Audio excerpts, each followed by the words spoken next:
Leah has requested, Oh, so okay. Leah has requested maybe keeping ourselves on mute and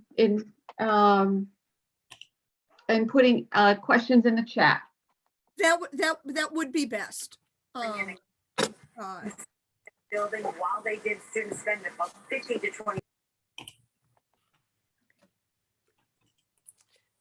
No, I don't want that. Okay, all right, please. It was in there. Okay, all right. The design journey. This started, the idea for this quilt show began with Kevin. And Jim walked by my slides earlier and he said, wait a minute, is that Kevin? And I said, there was a clue. How could you tell? Look, it says Kevin. But Kevin is key to this because Kevin knows nothing about quilting. I have visited him in New York. I dragged him along to see the Gee's Bend exhibit all those years ago when it was at a museum in New York. And he's the one who's going to look at the quilting stitches and saying, why do they have these little black spots going through the lines? Incredibly naive, wonderful, wonderful questions. The last time he visited, of course, I'm proudly showing him all of the different quilts. And he's the one who looks at my design wall and says, how do you know what to put next to what? And I thought that was a brilliant question. And I said to myself, how do you know what you put next to what? And when Leisha asked, I want to know how you design the quilts. How do you make your decisions? That's what gave me the idea for this is a matter of a color scheme and an idea. And that is where I'm going to take you through the quilt show, through my trunk show with everything is a color scheme and an idea. This is my first quilt. I started quilting in 1987. I had been taking garment making lessons with a teacher in Miami, and she was going back to Santiago to make all of the dresses for her daughter's wedding. And while she was gone, I saw an ad for a class in quilting, and I said, okay, let me give that a try. And they introduced the idea of working with a focused fabric and block designs. I knew nothing about block designs, but the Ohio Star was one of the ones that was suggested out of maybe 8 on a little handout sheet for something that you could do. And I said, okay, that's it. So here it is. It's my first quilt. Some of you have seen it before because I still own it and I bring it in at times. But the story on making this is that I began with a focus fabric. And here it is. It's a nice floral. And I followed the rules exactly to pick out colors within the focus fabric. Here's this dark browned red and bring it into the browned red in the star. Find the yellow here in the flowers, make a yellow star, yellow out of it. At the time, I didn't know much about mixing up patterns, so I reached for things that were mostly solid. And then to my disappointment, as I was working on the colors, someone said to me, you know, what it really needs is pink. And I immediately thought, pink, but I hate pink. Pink is girly. Pink is bad at math. Pink is all of the things that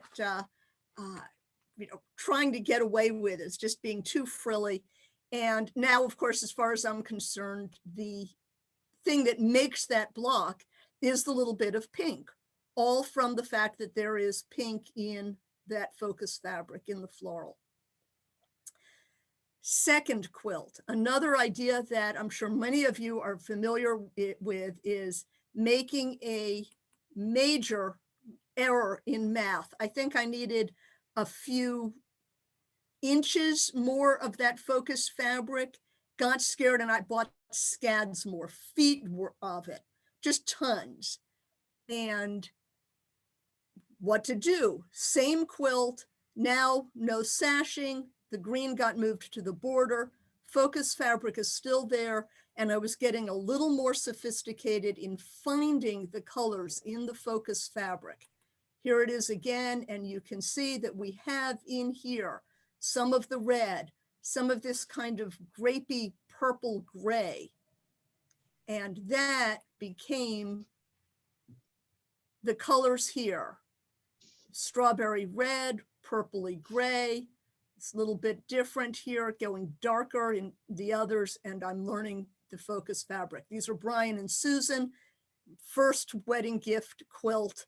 I said, I want pictures of you with the quilt, and there it is. There they are at their wedding. The next is much later, also bringing in the idea of using up the stash. I have scads, way too much stash, and I started thinking that the best way to do a quilt was to use up the back fabric, start with the backing that you can see here, put that up on the design wall, and choose the fabrics that go with the back. How did I choose the lime green in the center? It was the one that I had the least of it. Happy surprise, it worked perfectly. I used the lime green as the center, and then the irregular log cabin. I could have gone two ways here to go with using the very delineated blocks where you can see each one, or having it here go a little bit wonky, this next to this. Mostly it's a solid, stable feeling for the blocks, but it works. And here it is again, working with the focus fabric. You can see the lime green, the blues, some of the kind of washed out white feeling on it.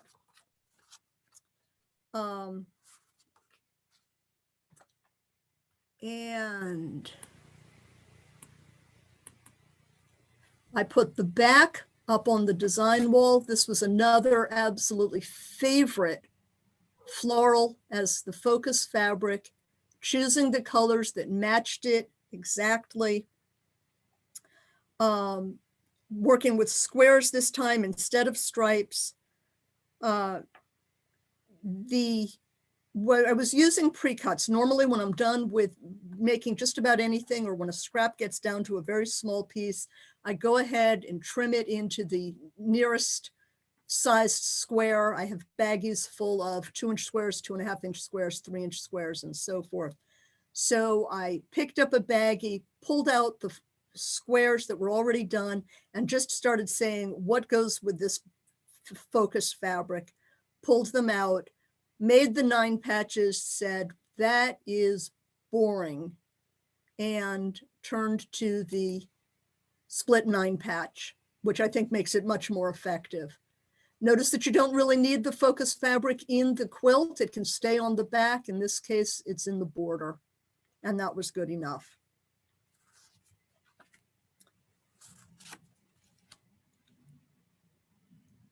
Here it is with the focus folded up so that you can see it again, that the colors match and that they go together. Happy surprises. Have a look at this fabric and this one. They worked perfectly. It was like I had all the colors in the focus fabric again in what could almost be a second focus fabric.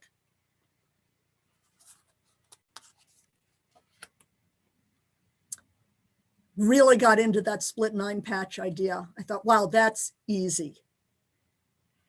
Back, front, and here was the introduction of the idea that even though the back is pastels, lots of pink and that kind of mossy yellow green, that you can use the focus fabric and just go lighter and darker from it. So you get a little bit more interest with a darker pink, darker gray, but still in keeping with the idea that it is a pastel. This could work as a baby quilt.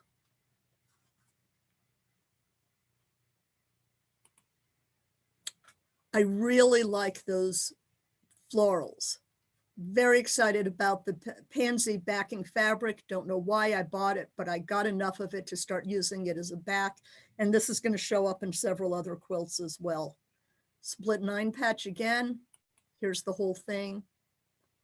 And draw your attention to sheep.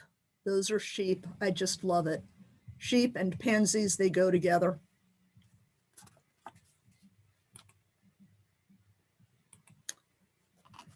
I had plenty of this hot pink. I don't know why. I began with, okay, anything that matches the hot pink, doesn't have to be pink. And I discovered that I just couldn't do it. I couldn't visualize what else was going to go with this. And it became a real puzzle. I was going through those squares of fabric and the baggies, and I said, I don't know. Until I decided that, okay, the answer is if one focus fabric isn't doing it, you're going to need more focus fabrics. Pink here in the stripe, pink here in the dragonfly, introduced enough other colors that now I could say, okay, the lime green goes with the pink. The orange still goes with the pink, that because these two work together as the new focus, I can find other focuses go with it. Here's the blue, here's the blue, here's the orange, here's the orange. And it started to work, still keeping with the idea of going lighter and darker from the original focus. And it started to work. I liked that better. Here's the whole quilt. Pink back, lime green, very bright. I think that works.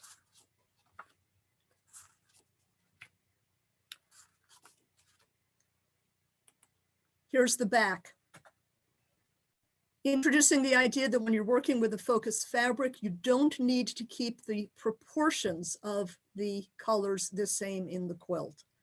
Obviously, the dominant color here is the red, but we've got the green, the yellow, the blue. And when I started holding up all of the fabrics up against it, that started to work. I really like that. I like the earth tones. I also like that I didn't have enough of my small squares, and so I combined my two favorite ways of working with it: squares and log cabining around the squares.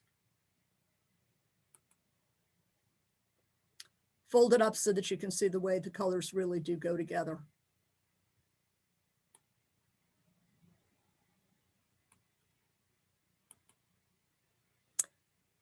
There's the blue. On the left is the back. On the right, you've got some more of that pansy fabric. And in the finished quilt, the green becomes more dominant, and using up the pansies, using up whatever else I had that was going to match the back. The next way to choose a color scheme comes from Maureen Bird's complimentary color challenge that she did for the show several years ago. The idea of the challenge was to choose a paint card from a bag. I got lime green, and use a color wheel and take the complementary color, which is across from the yellow green. You're going to get the violet red on the color wheel, and use those as your basic color scheme. Plus, design a block which is on a 6x6 grid. I love that. I started designing block after block, sticking them on the design wall, no idea what I was going to do with them, until I lit on the solution, which was here. Here's the 6x6 grid in the original block, just in the center. 1, 2, 3, 4, 5, 6.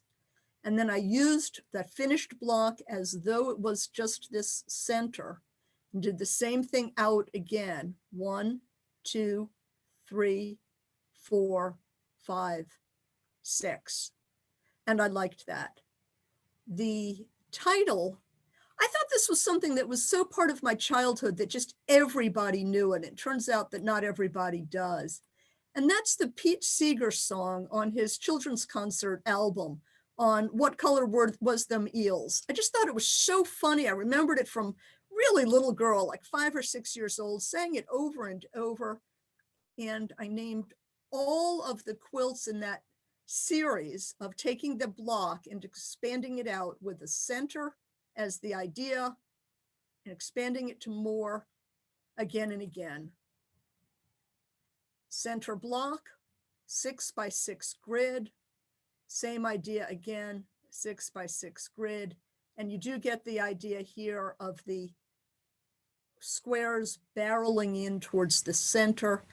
I could even, and I might still, use this idea, but use it again to take the 39 by 39 inch block in the now in the center and do it again with more 6 by 6 and bringing it out to, it would end up being over 100 inches square, but I would like that. Here's the third in the series, the fourth.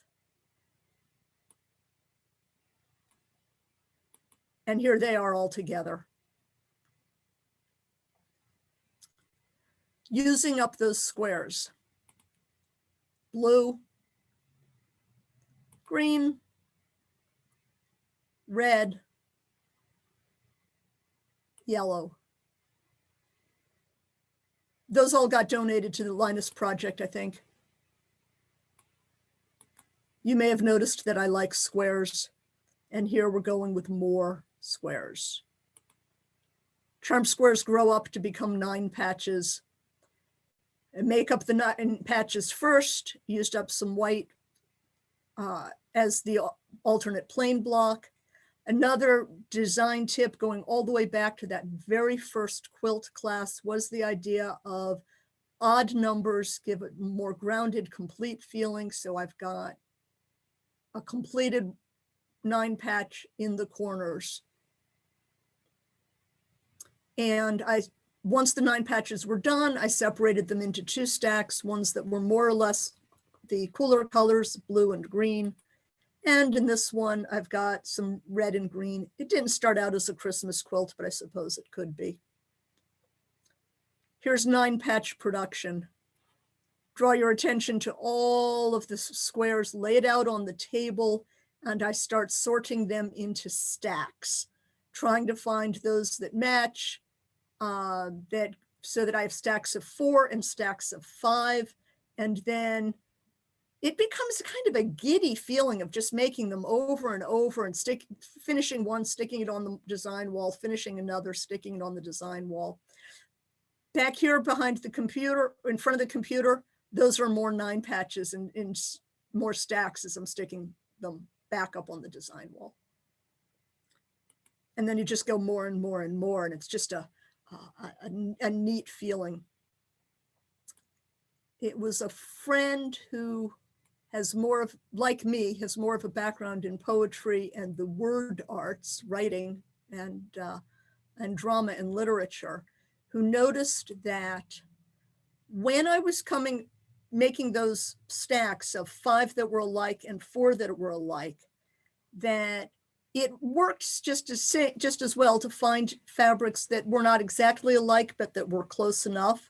You can see that this is not exactly like that. And she immediately said, oh, like half rhymes in poetry, where it doesn't exactly rhyme, but it's close enough.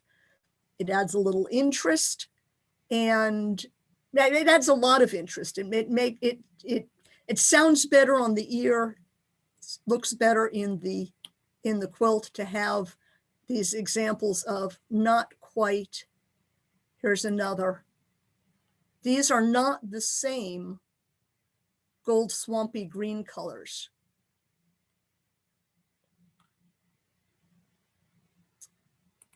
And here they are in the quilt. These stars, it was just when I was making up my mind to use up everything and not throw anything away that I said, hey, this is half square triangle landed in with my squares. I'm going to use them. A little more interesting, use up everything. Here it is again, use up everything, lots and lots of 9 patches. For this one, I took all the stacks of 9 patches and I said, whatever is in the somewhat brighter category, I'm going to use it. Turquoise background. Here's the back fabric, very colorful.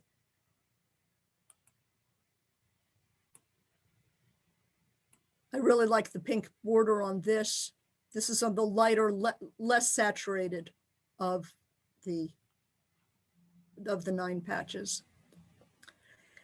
And then after a little while, you find that using all the same size square, I like it a lot, a little bit dull, but this is my absolute favorite way to work. It's where I've got this now varying the size of the squares. Yeah, smaller squares combine into larger squares, triangles combine into larger squares still. Lot more interest. The border on this, nice, solid, grounded feeling with the corners.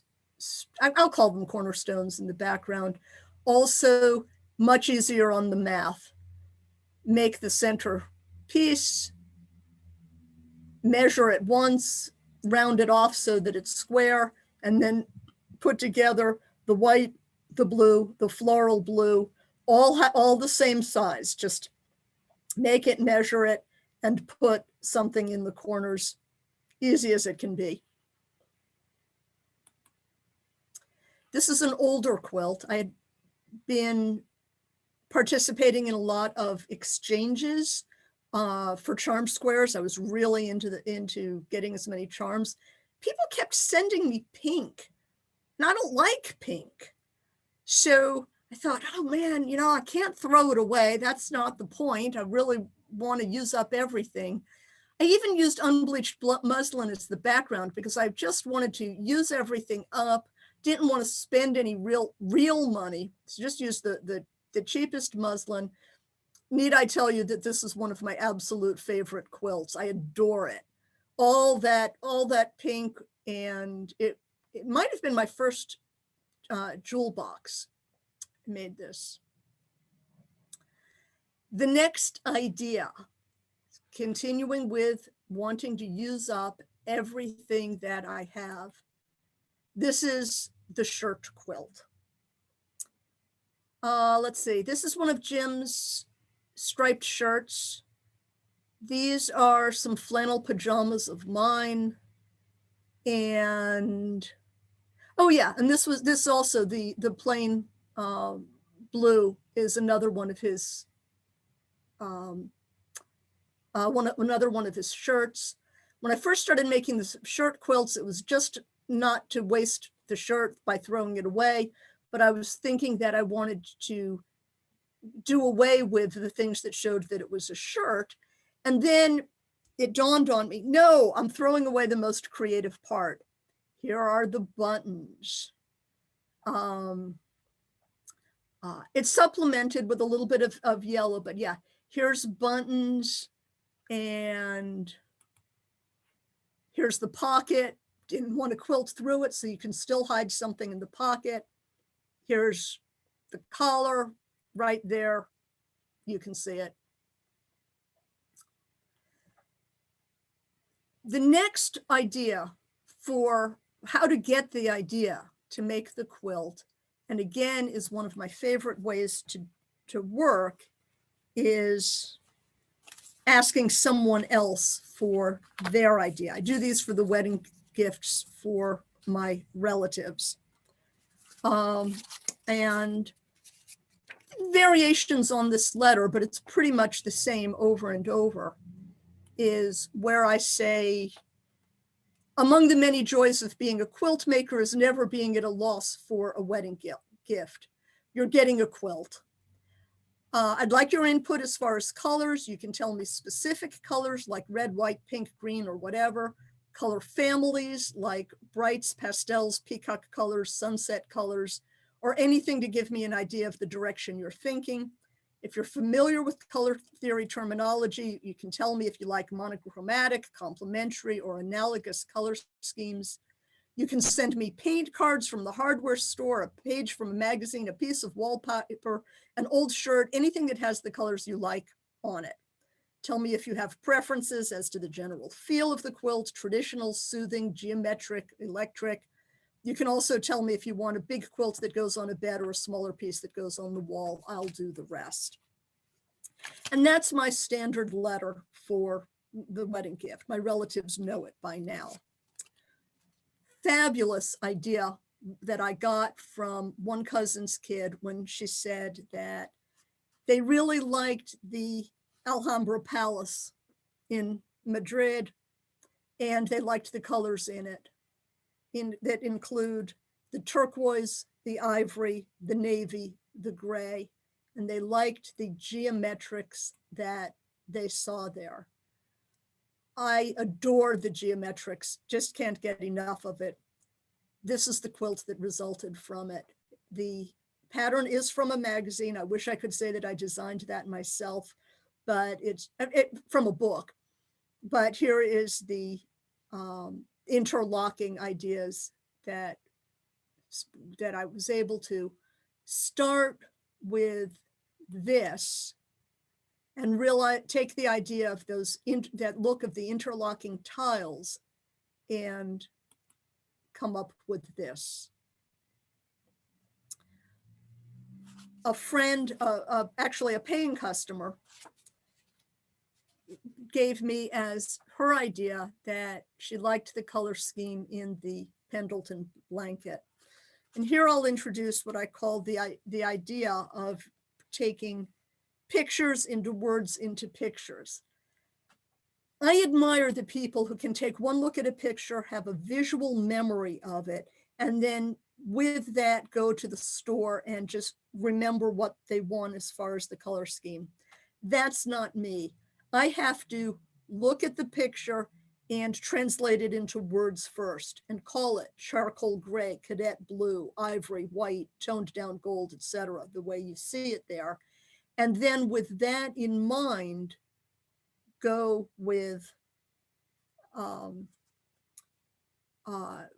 what I'm going to buy at the fabric store. What my friend said was that her design scheme is rustic but not cartoonish, elegant but not contemporary. Think Adirondack meets Little House on the Prairie. My preferred palette is muted earth tones, and I started thinking, okay, what's going to give her that feeling of the earth tones? I looked up Navajo designs, and I got the idea of, thought of the Delectable Mountains, which was part of, I would never have thought of it, but it was from a guild swap. And this is the quilt that I came up with for that kind of rustic, elegant design scheme. Halfway through making this quilt, it was supposed to be for a queen size. She said, no, I don't, she was ordering two. She said, I don't want it to be queen size anymore. Let that be the twin. My first thought was, no, you can't do that. It's almost done.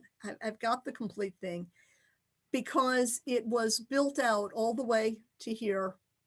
And then I said, no, you know what? I can cut it off. That'll work. And that left me with leftovers. So long after her quilt was delivered, I made a second, and this is the one that I put in the show. Delectable Mountains 2, same color scheme. And here are the photographs next to each other, so you can see where it was split in half. This is the same blue. This is the same colorful piece here. I considered that to be the focus fabric along with the Pendleton blanket. Here's the orangey red, and here's a green, a blue leafy design. That was where I split them in half. and then came up with 2 different borders for them. For her second quilt, she still wanted something that looked very rustic to her. I thought that this was just too simple. I thought, oh, I've been doing stars and squares for a long time. She loved it. This is it when it's still in construction. These are the little white tags that I pin on it so that after I've got the blocks arranged on the design wall, I can get them into the right place thereafter. And here is the picture she sent me of the quilt when it was completed. That's Snickers. It's enormous. I just added extra on the border, found the right chocolatey brown, same border. Another friend's wedding quilt. This one, he's a geologist. They wanted for the inspiration for the quilt, malachite. It's a stone, and I don't really do curves, but here again, the idea of the words into the pictures, back to the pictures into words, back into pictures. Malachite is a greenish copper mineral that forms incredible, intricate geode patterns. This is from their email to me telling me what they wanted. I love the color, so does Adonica. The patterns are probably too intricate to mimic, but the rounded yet parallel bandings might, with some angular corners, might be inspirational. And I thought, that's incredible. I can do that. Here they are with the quilt.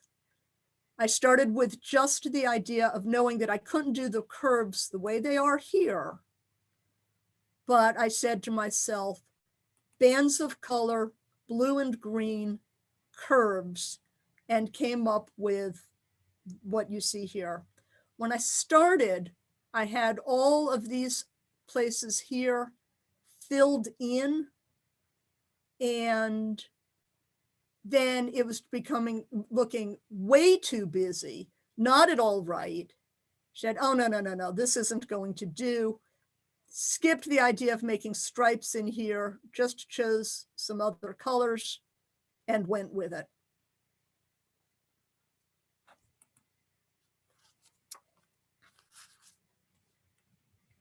In this case, my uncle was getting married, and I asked them, again, what would you like? And they had even less idea for what they wanted and needed even more direction.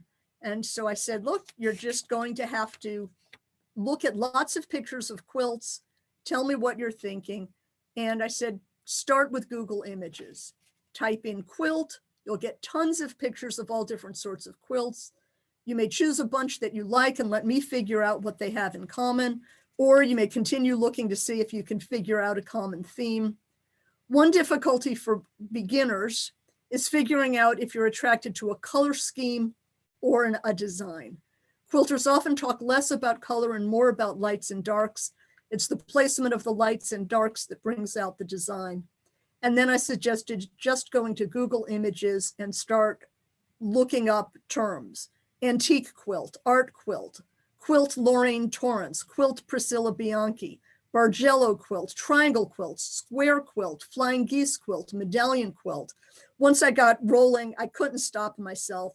Sampler quilt, watercolor quilt, Seminole quilt, Joan Wolfram quilt, log cabin, Japanese, quilt illusion, tessellation quilts, scrap quilts, jewel box quilts, basket quilt, quilt Ginny Bayer, trip around the world, storm at sea, kaleidoscope, Paula Nadelstern, one block wonder quilt, flower garden quilt, and pointed out that none of those have absolutely strict definitions, but that the pictures will show you something that they have in common.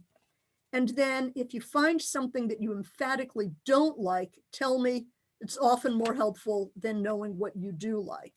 It's also harder to figure out people walk into quilt shows, they love everything, but if you can point to 3 quilts that you don't care for, that helps narrow it down. So that's what I had given them as some place to start. And what I got back was that they liked the idea of the medallion quilt, but more than that, what they wanted was something that felt grounded and emphatically wasn't bright. That was going to be just too much.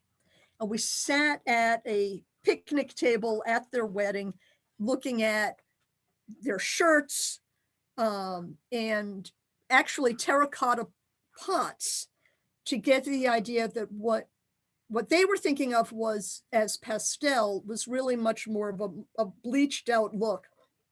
They looked at the succulents in the California backyard and the seafoam green and the charcoal. And this is what we got. It's one of my favorite ways to work. Start with a center block and then ask myself, okay, what comes next? Another favorite way to work, you'll see this in a lot of my quilts, is putting something on point with these 2 squares that have been split on the diagonal around it.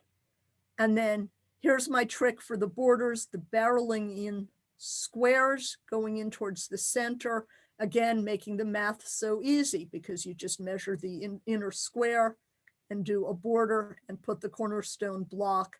You don't have to fiddle with miter ink corners, and I really like the way it works. This one was so successful and I liked making it so much that here's why not do it again. Slightly different color scheme, still going with the kind of bleached out colors, this time in the blues and roses and creams.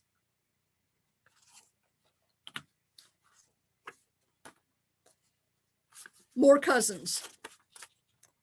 What do you like?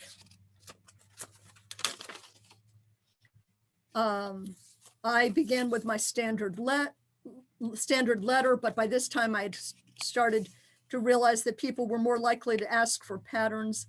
And I said, I have some limitations. I can't do realism. If you tell me you want a quilt with a polar bear theme, I can look for fabric with polar bears on it, but I can't work polar bears into the design. And I don't copy patterns from already existing quilts. I loved seeing what sorts of quilts people like, but I can't follow a pattern example exactly. I'll tell you all the secret. It's not that I can't follow a pattern exactly, it's just that I don't wanna. There are some patterns I don't have the skill to do. For example, you don't know what this is, but I'm not paper piecing something big. I love working with color schemes I wouldn't have thought of, but after that, I want the fun of designing it myself. What I got is an answer. For design, I would like you to make the most difficult, time-consuming, and impressive design that anyone has ever seen. It should be genuinely groundbreaking work, the kind that will make a real quilt connoisseur gasp and stare speechless. Push yourself beyond what you thought yourself capable of doing, transcend moral bounds of time and space, work in a frenzy for what seems like an eternity, neglect all other aspects of your life to the point of detriment to your long-term well-being. If you think you may actually die before completing it, please leave instructions for any details with the executor of your will. All kidding aside, Xena loves blue, all shades, and so do I. She also loves all types of gray and purple and pastels as a rule. Overall, we are conservative with regards to color choices in general, and I am adverse to large quantities of pink in particular. Maybe it's a family thing. I don't like pink. If you're seeking thematic inspiration, you might consider the fact that our marriage is a union of descendants of 2 cultures with long textile histories, the Jews and the Persians. I don't know any of that history myself, but if you're curious, it's somewhere to look if I can't have a big polar bear. I thought, this I can work with. I started looking up Persian textile designs, Jewish textile designs, and immediately what I found is that they both do a lot with these 6-sided hexagonal shapes, and they do a lot with what I would call borders. And very intricate patterns. This is what I came up with: smaller hexagons inside the bigger hexagon. And while you can't see it here, this cream border is polar bears. Again, I liked it a lot. I really got into working with hexagons. I invented I don't know if I invented it, but a sort of a way of chain piecing or strip piecing them. And here it is again with more ideas for hexagonal blocks for the quilt. Didn't do it. And by this time, I really wanted to finish this one up. It had been a UFO for a while, so I didn't do quite as much with all of the different kinds of borders, but I did the hexagons. The next wedding quilt is Rose and Maggie's French braid. And this one is from a pattern. Here are the fabrics as they came from the store. Here's the focus fabric, the yellows, the blues. They were asking mostly for peacock colors, and this is what I used for that. I used a red screen to get them in order from the lights to the darks. Here's the French braid quilt and the darks coming up to the lighter and the lighter and the lighter to get to the focus fabric. Here's Rose and Maggie with her wedding quilt, using up what I had left over in the back, but not entirely everything that I had left over. Here's the baby quilt made from some of the leftovers. Odd-shaped rectangles, cut them to fit. These are still blocks, and then put them up from there. Very easy when you've got this color scheme all worked out. You've got all the fabrics chosen, and then you just put it together any which way. It comes out quite effective. My friends with the polar bear and the Jewish and Persian traditions, they made a baby. Her name is Grace Dandelion. And here the idea was, what can I do with the quilting? The simplest of monochromatic color scheme, just the squares. I had really liked this fabric of I like those olive greens so much anyway, and this one was working from the light to the dark. And the dandelions in this are done with the quilting. Back and forth, making a little star, putting them into a circle. I got a dandelion. With the leftovers, here's the color scheme and the idea again. Came up with just using up what I had. In conclusion, how do you end a trunk show presentation? With "to be continued." Here's what has been on my design wall most recently. It's a focus fabric, a square in the middle, working out again, enlarging it with those squares cut again on the diagonal, and adding more and more borders with a fabric on the design wall as to audition what comes next. And now I'll take your questions. Fran, if you want to unmute.